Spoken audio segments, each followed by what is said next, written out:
नमस्कार मित्रांनो.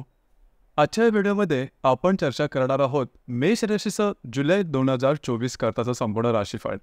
आपलं शरीर स्वास्थ्य, आर्थिक स्थैर्य, वैवाहिक जीवन, आपलं करिअर या सर्व संदर्भातली चर्चा आपण या व्हिडिओमध्ये करणार आहोत. तर चला सुरुवात करूया. सर्वात पहिल्यांदा आपण चर्चा करू तुमचं शरीर स्वास्थ्य नेमकं कशा प्रकारचं असेल. जसं की तुमच्या राशीचा जो स्वामी आहे मंगळ, जो की तुमच्या राशीमध्ये भ्रमण करतो आहे. दिनांक 13 तारखेनंतर तो तुमच्या द्वितीय स्थानामध्ये भ्रमण करणार आहे.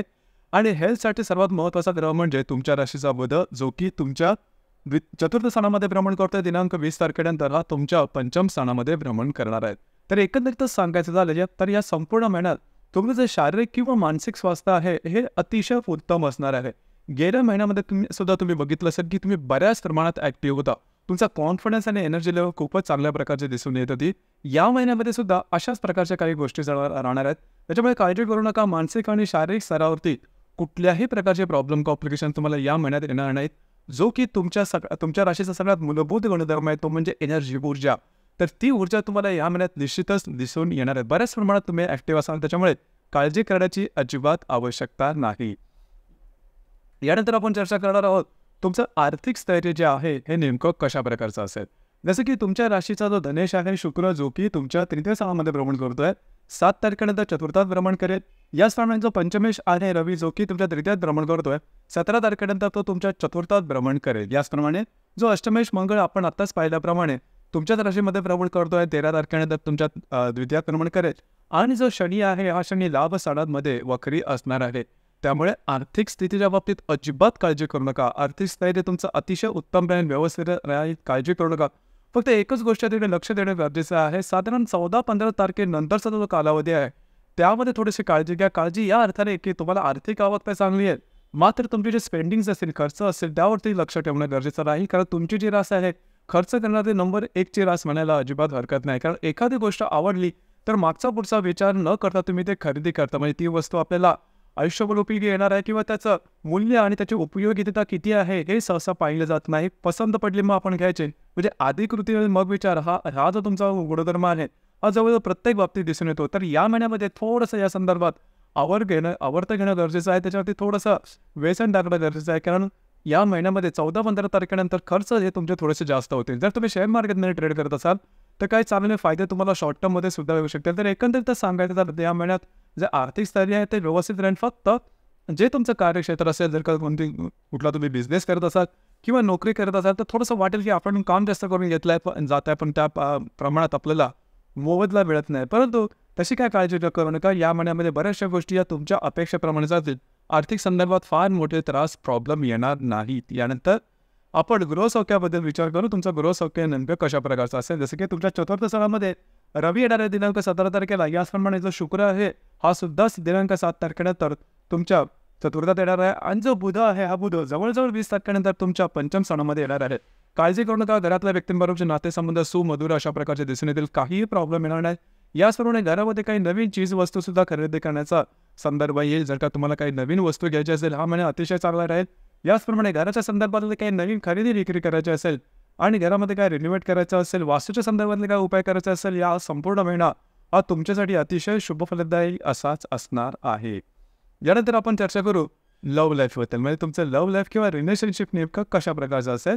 जसं की तुमच्या राशीचा जो पंचमेश आहे रवी, जो की तुमच्या तृतीय स्थानामध्ये भ्रमण करतो आहे आणि दिनांक 17 तारखेनंतर हा तुमच्या चतुर्थात भ्रमण करेल.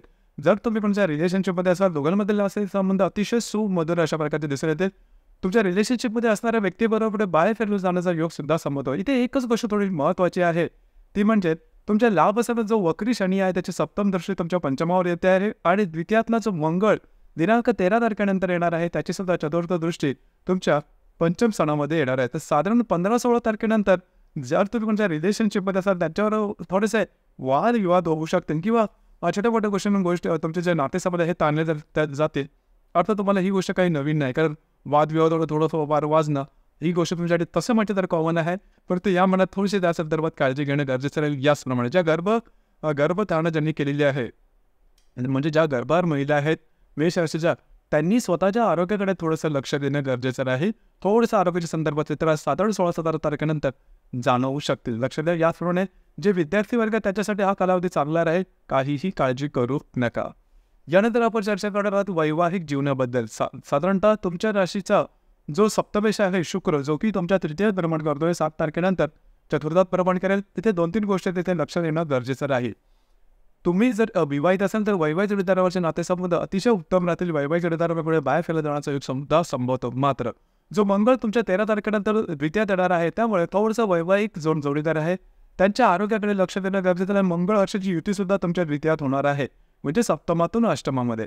तर वैवाहिक जोडीदाराच्या आरोग्याकडे साधारण 16-17 तारखेनंतर किंवा 14-15 तारखेनंतर थोडंसं त्यांच्या आरोग्याच्या संदर्भातले काही त्रास डोकं वर करू शकतील. परंतु तुमच्या दोघांमधला जो रॅपो ज्याला आपण म्हणतो, जे सामंजस्य म्हणतो, जे हार्मोनी जे म्हणतो, ते अतिशय चांगले राहते. त्याच्यामुळे तशा काही काळजी करू नका. यानंतर आपण चर्चा करणार आहोत तुमच्या करिअरच्या संदर्भात. करिअर नेमकं कशा प्रकारचं असेल. जसं की तुमच्या राशीचा जो कर्मेश आहे शनी, जो की तुमच्या लाभस्थानामध्ये भ्रमण करतोय सध्या, तो संपूर्ण महिना वक्री असणार आहे. इथे थोडंसं ज्या ठिकाणी तुम्ही काम करता, नोकरी करता किंवा व्यवसाय करता, त्या ठिकाणी ते सहकर्मी असेल किंवा वरिष्ठ असेल त्यांच्यावर थोड्याफार प्रमाणात मतभेद ज्याला आपण म्हणतो, अशा प्रकारचे काही निर्माण होते. परंतु त्याचा फारसा मोठा परिणाम तुमच्या एकंदरीत जीवनावरती होणार नाही. त्याच्यामुळे तशी काही काळजी करू नका. तर या संपूर्ण महिन्यामध्ये फारसा काही मोठा प्रॉब्लेम नाही आहे. आता थोडंसं आपण ग्रहयोगांबद्दल विचार करू, जेणेकरून चित्र आणखीन स्पष्ट होईल. जसं की तुमच्या राशी दिनांक 2 तारखेला बुध आणि नेपच्यूनचा त्रिकोणी योग होणार आहे. नेपच्यून जो की तुमच्या व्ययस्थानात भ्रमण करतोय आणि जो बुध तुमच्या चतुर्थात भ्रमण करतोय, दोघांचा त्रिकोणी योग होणार आहे. उत्तम अशा प्रकारचा योग आहे. तुमच्या घराच्या ज्या व्यक्तीचे त्याच्याकडे बाहेर गेलं जायचा योग संभवतो. याचप्रमाणे वास्तूच्या संदर्भात कागदोपत्री व्यवहार तुम्हाला काय करायचे असेल तर साधारण 2 तारखेच्या आसपासचा जो कालावधी आहे तो उत्तम राहील. याचप्रमाणे दिनांक 3 तारखेला शुक्र आणि शनीचा त्रिकोणी योग सुद्धा होणार आहे. शनी जो की तुमच्या नाभस्थानामध्ये भ्रमण करतोय आणि तो शुक्र तुमच्या तृतीयात भ्रमण करतोय. दोघांचा त्रिकोणी योग होणार आहे. शुभफलदायी अशा प्रकारचा योग आहे. खास करून विवाहित असाल तर वैवाहिक जोडीदाराकडे बाहेर फिरण्याचा संबंध होतील. त्या दोघांचे नातेसंबंध अधिक घट्ट होतील. तुमचे जे मित्र परिवार असेल त्यांच्याकडून तुम्हाला चांगले सन्मान मिळू शकतील. त्यांच्यावर सुद्धा तुम्ही बाहेर फिरण्याचा योग संभवतो. काही चांगले उत्तम लाभ संभवतील. त्याचप्रमाणे काही प्रलंबित कामासाठी जे लाभ तुमचे थांबले होते, मिळाले होते, ते सुद्धा या दरम्यान तुम्हाला मिळू शकते. याचप्रमाणे दिनांक 11 तारखेला रवी आणि शनीचा सुद्धा त्रिकोणी योग होणार आहे. लग्न रिलेशनशिपमध्ये असेल त्यांच्याकडे बाहेर जाण्याचा योग साधारणतः या दरम्यान संभवतो दिनांक 11 तारखेला. आणि शुक्र आणि नेपच्यूनचा सुद्धा त्रिकोणी योग होणार. शुक्र जो की तुमच्या चतुर्थात भ्रमण करेल आणि त्याबरोबर तुमच्या वेळात असलेला जो नेपच्यून आहे, या दोघांचा त्रिकोणी योग होणार. अतिशय शुभफलदायी अशा प्रकारचा योग आहे. घरातलं वातावरण अतिशय उत्तम राहील. याचप्रमाणे घरातल्या ज्या महिला वर्ग असेल त्यांच्याबरोबर सुद्धा तुमचे नातेसंबंध खूप चांगले राहतात आणि खास करून या दरम्यान घरात काही नवीन चीज वस्तू वगैरे येऊ शकते. याचप्रमाणे दिनांक 15 तारखेला मंगळ आणि हर्षाची युती होणार आहे. आता हा जो योग आहे थोडा महत्त्वपूर्ण राहील. द्वितीयात होणारी ही मंगळ हर्षाची युती अशुभ फलदायी असणार आहे. या दरम्यान थोडंसं तुमचे जे स्पेंडिंग खर्च असेल त्याकडे लक्ष देणं गरजेचं आहे. स्पेंडिंग जास्त होणं, खर्च अति होणं किंवा अनावश्यक अतिरिक्त होणं, अशा प्रकारचे काही अनुभव. सगळ्यात महत्त्वाचं म्हणजे विवाहित असेल तर वैवाहिक जोडीदाराच्या आरोग्याकडे लक्ष देणं गरजेचं आहे. लागणं, कापणं, खर्चडणं, शारीरिक दुखापत अशा प्रकारचे काही अनुभव या दरम्यान येतील. आणि आता जसं सांगितलं त्याप्रमाणे फायनान्स किंवा आर्थिक संदर्भात थोडीशी काळजी घेणं गरजेचं राहील. याचप्रमाणे दिनांक 21 तारखेला बुध आणि हर्षाचा केतुरे सुद्धा होणार आहे. बुध जो की तुमच्या पंचमात भ्रमण करेल आणि जो हर्ष तुमच्या द्वितीयात भ्रमण करतो आहे, दोघांचा केतुरे होणार आहे. जर तुम्ही कोणाच्या रिलेशनशिपमध्ये असाल खट्टे वगैरे होऊ शकतील. याचप्रमाणे जर तुम्ही शेअर मार्केटमध्ये करत असाल तर कागदपत्री व्यवहारापासून थोडी काळजी घेणं गरजेचं राहील. या महिन्यामध्ये दिनांक 22 तारखेला रवी आणि नेपच्यूनचा त्रिकोणी योग सुद्धा होणार आहे. नेपच्यून जो की तुमच्या वेळात भ्रमण करतोय आणि जो रवी तुमच्या चतुर्थात भ्रमण करेल, दोघांचा त्रिकोणी योग होणार आहे. शुभफलदायी अशा प्रकारचा योग आहे. महत्त्वपूर्ण काम वास्तूच्या संदर्भात या दरम्यान होऊ शकतील. आणि या संपूर्ण महिन्यामध्ये खास करून वास्तूच्या संदर्भातले काही महत्त्वपूर्ण कामं, जर तुम्हाला नवीन वास्तू घ्यायची असेल, असलेली वास्तू विकायची असेल किंवा वास्तूच्या संदर्भात कुठलंही काम करायचं असेल, अतिशय उत्तम अशा प्रकारचा हा महिना तुम्हाला जाणार आहे. या महिन्यातली जी अमावास्या आहे ती साधारणतः दिनांक 5 तारखेला तुमच्या तृतीय स्थानामध्ये होणार आहे मिथुन राशीमध्ये. आणि 21 तारखेला गुरुपौर्णिमा आहे. तर मिथुन राशीतली जी अमावास्या आहे दिनांक 5 तारखेला होणार आहे. या दरम्यान कागदोपत्री व्यवहार पूर्णपणे टाळा, अजिबात करू नका. याचप्रमाणे तुमचे जे भावंड असतील यांच्या आरोग्याकडे थोडंसं लक्ष देणं गरजेचं राहील. एकत्रितच सांगायचं झालं तर हा जो संपूर्ण महिना आहे, संपूर्ण महिन्यामध्ये बरेचसे त्रिकोणी योग आहेत. त्याच्यामुळे काळजी करू नका. आणि असं पण आपण सुरुवातीला बघितलं तर या संपूर्ण महिन्यात फक्त 2-3 गोष्टीकडे थोडंसं लक्ष देणं गरजेचं आहे. तुमचा खर्च आणि तुमचे जे वैवाहिक जोडीदार त्यांचं आरोग्य, या 2-3 गोष्टीकडे थोडंसं लक्ष दिलं तर हा संपूर्ण महिना तुमच्या अपेक्षेप्रमाणे जाणार आहे. त्याच्यामुळे काळजी करण्याची किंवा जास्त काय स्ट्रेस टेन्शन घ्यायची गरज आहे. तशी पण तुमची राशी स्ट्रेस किंवा टेन्शन तसं जास्त घेत नाही.